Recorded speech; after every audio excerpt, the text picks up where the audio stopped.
आचार्य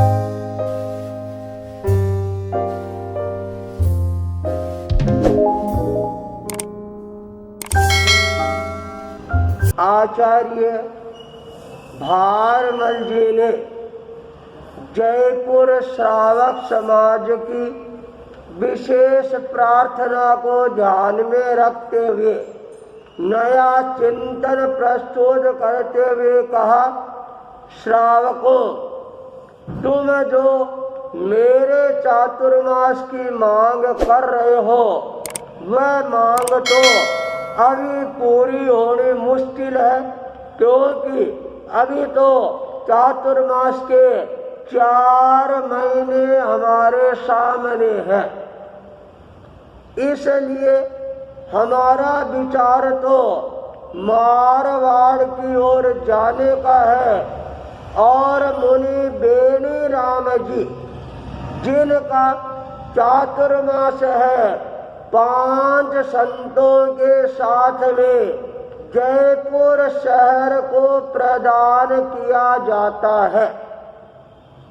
यह बात सुनकर जयपुर का श्रावक समाज है आश्वस्त हो जाता है, विश्वस्त हो जाता है और मन में कल्पना करने लग जाता है कि इस बार हमारे को सेवा दर्शन के साथ में मुनि बेनी राम जी के उस महान व्यक्तित्व से भी परिचित होने का अवसर मिलेगा, जिन्होंने मध्य प्रदेश में जाकर भयंकरतम विरोध को झेल कर और वहां पर श्रद्धा का जो बीजारोपण किया और हमारे लिए भी श्रद्धा का पुनर्जागरण का एक अवसर है, वह हमारे को प्राप्त हो जाएगा। आचार्य भारमल जी वहाँ से विहार करवाती हैं और मुनि बेनी राम जी को जयपुर शहर की अच्छी तरह से सार संभाल करने के लिए वह प्रत्येक श्रावक श्राविकाओं को संभालने की एक बहुत बड़ी जिम्मेवारी है, वो प्रदान करवाती है। 1871 का चातुर्मास है, ये जयपुर शहर में करना है। आचार्य भारमल जी प्रस्थान कर जाती हैं, पर नियति को क्या मंजूर होता है यह किसी को भी पता नहीं लगता है। मुनि बेनी राम जी ने जयपुर शहर में विचरण करना प्रारंभ किया, लोगों को जागृत करने का प्रयास किया। फिर मन में चिंतन करते हैं, अरे अभी तो चातुर्मास काल का 3 महीने का समय है, वह हमारे सामने है। क्यों नहीं इन 3 महीनों में जयपुर के आस पास के गांवों को एक बार संभाल लिया जाए। मुनि बेनी राम जी ने अपने सहयोगी संतों से बात की, चर्चा की और सारे संत है प्रसन्न हो जाती है, खुश हो जाती है और निवेदन करते, मुनि प्रभात, ये चिंतन तो आपका बहुत ही अच्छा है, श्रेयस्कर है और 3 महीनों तक हमारे को आस पास में विचरण करने का अवसर मिल जाएगा, लोगों से संपर्क जुड़ जाएगा। चातुर्मास काल के अंदर और ज्यादा हमारे को आनंद की अनुभूति होगी। आप विहार करवाए और हम आपका सहयोग करने के लिए तैयार है। मुनि बेनी राम जी संतों का यह उत्साह देखकर और ज्यादा उत्साहित हो जाती है और उद्घोषणा कर देती है, अभी हम आस पास के छोटे छोटे गांवों में विचरण करेंगे। मुनि बेनी राम जी वहाँ से बिहार करके सांगानेर है आदि आसपास के क्षेत्र है, उनमें विचरना प्रारंभ कर देती है।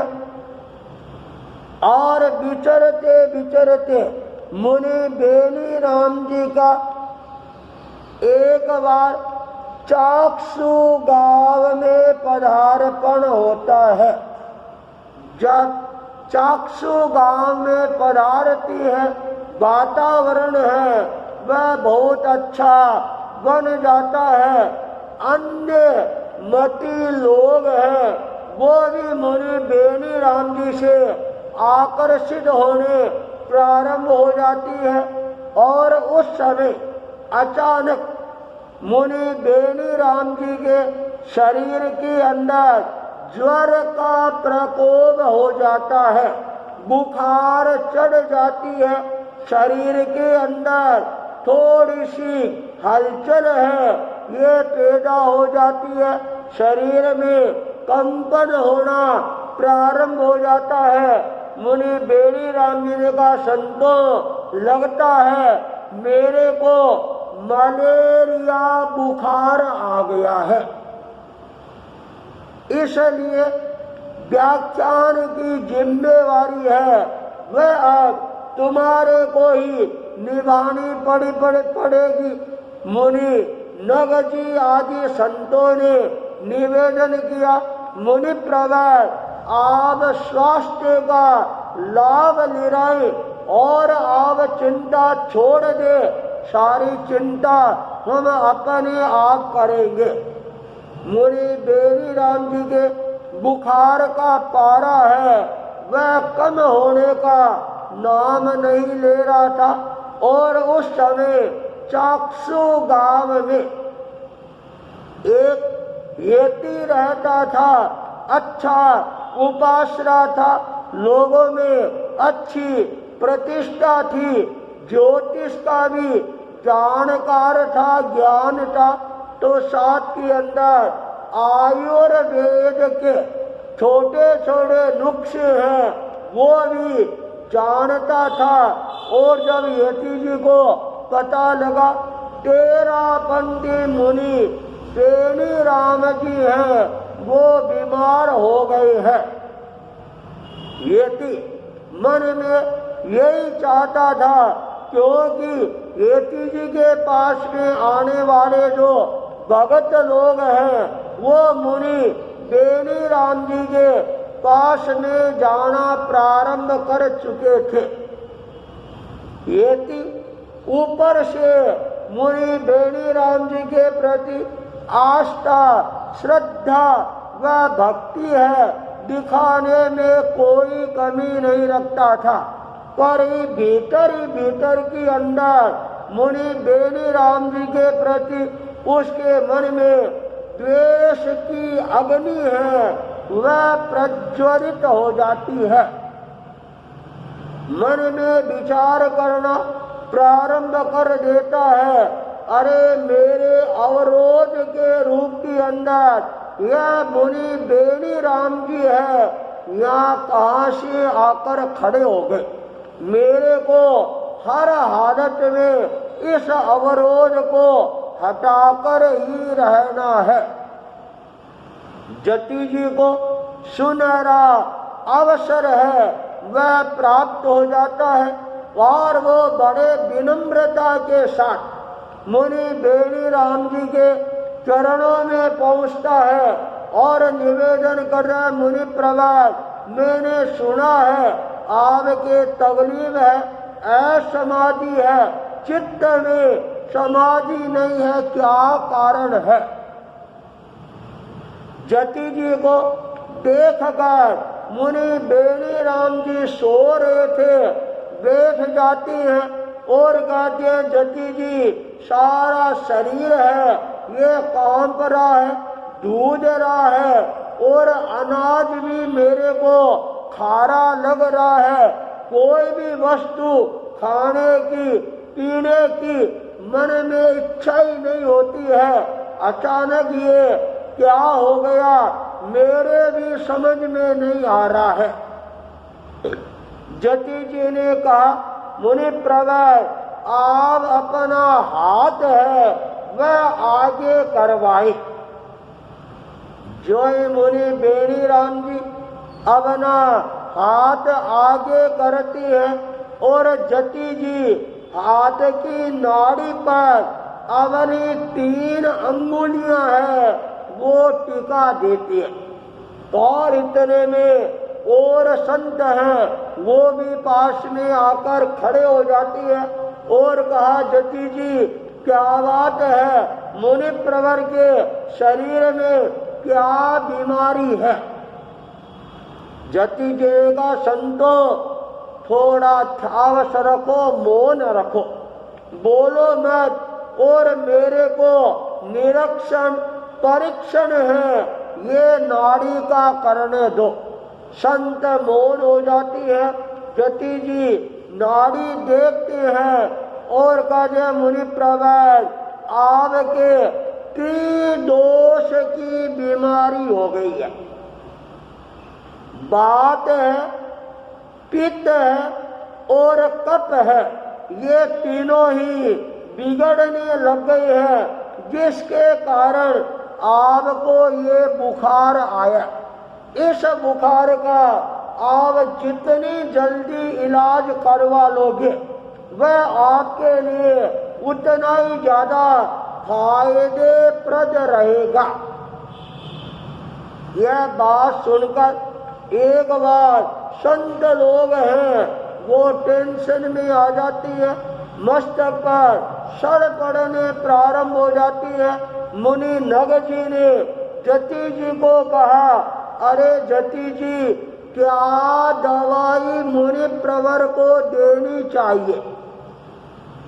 तब जति जी ने कहा संतों और तो मैं क्या बताऊं, पर मेरे उपाश्रय में मेरे पास के अंदर बात है, पित्त है, कफ है, इन तीनों के उठाव की दवाई है वह जरूर मेरे पास में है। और यदि आपको थोड़ा पुरुषार्थ करना पड़े, मेहनत करनी पड़े तो आपको मेरे उपाश्रय में पधारना होगा।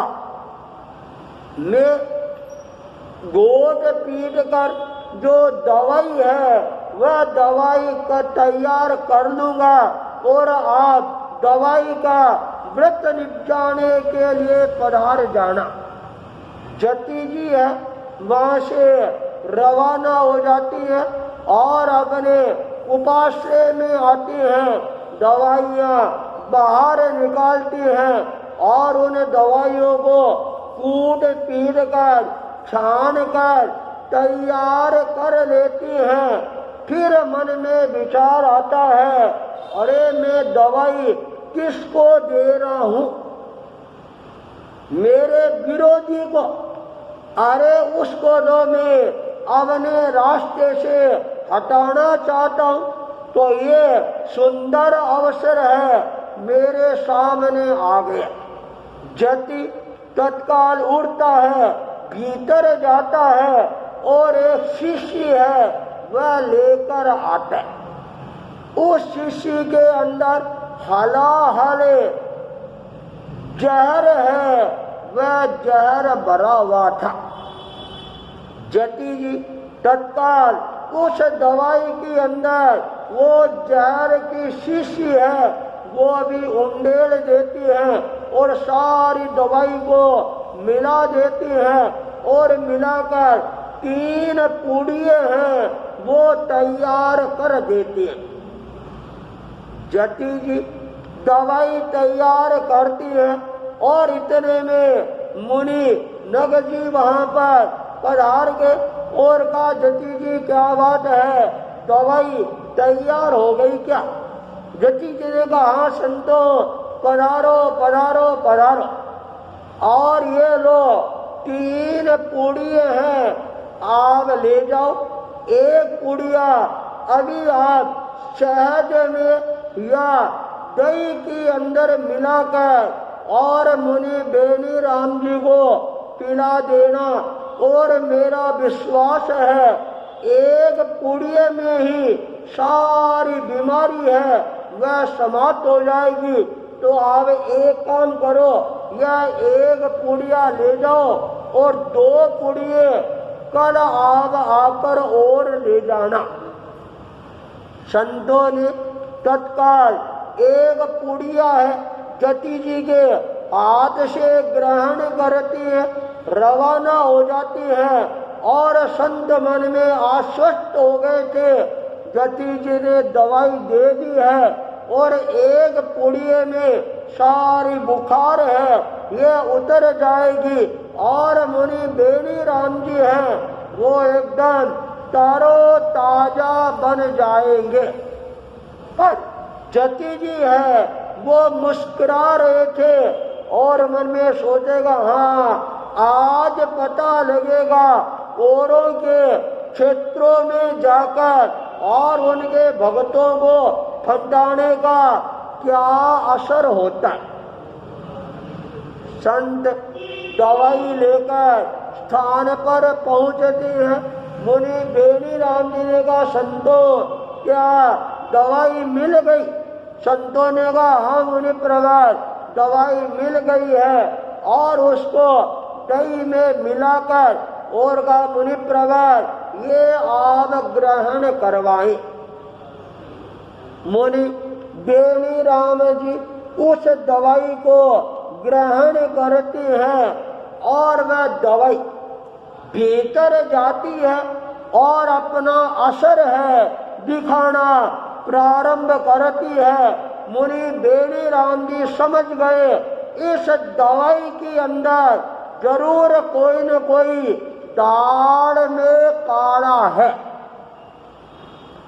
जी घबराने लग जाता है, उल्टियां होने की तैयारी हो रही है पर उल्टी हो नहीं रही है।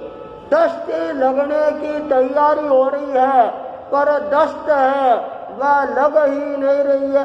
और वह जो जहर है धीरे धीरे पूरे शरीर के अंदर खून के साथ में फैलना प्रारंभ हो जाता है। मुनि बेनी राम जी समझ गए अब मेरा अंतिम समय है वह आ गया है।